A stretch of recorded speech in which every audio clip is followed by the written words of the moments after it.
अस्सलामुअलैकुम नाजरीन, आप देख रहे हैं JN न्यूज़ और मैं हूं आपकी होस्ट रुबीना चौधरी।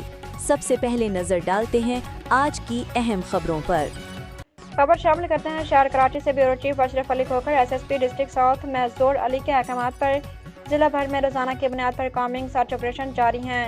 अमशब थाना सदर की हदूद में कॉम्बिंग ऑपरेशन किया गया। ऑपरेशन की निगरानी SDPO सदर ने की, जबकि थाना सदर और आर्डरली मैदान के SHOs ने अपनी नफरी के हमरा हिस्सा लिया और फराइज अंजाम दिए। ऑपरेशन के दौरान इलाके के दाखिली और खारजी रास्तों को सील किया गया और होटल्स, दुकानों और घरों की तलाशी ली गई। मुश्तबा अफराद की जांच पड़ताल तलाश डिवाइसेस के जरिए की गई। 50 से ज्यादा अफराद को तलाश डिवाइस के जरिए चेक किया गया। ऑपरेशन के दौरान एक मफरूर मुलजिम को तलाश डिवाइस की मदद से गिरफ्तार किया, जबकि मशकूक हरकत पर एक शख्स को दफा 54 के तहत हिरासत में लिया गया। गिरफ्तार मफरूर मुलजिम के खिलाफ मजीद कानूनी कार्रवाई जारी है। ये ऑपरेशन जराइम पेशा नासिर की गिरफ्तारी और जिला में अमन अमान की सूरत हाल बरकरार रखने के लिए बाकायदगी से किए जा रहे हैं।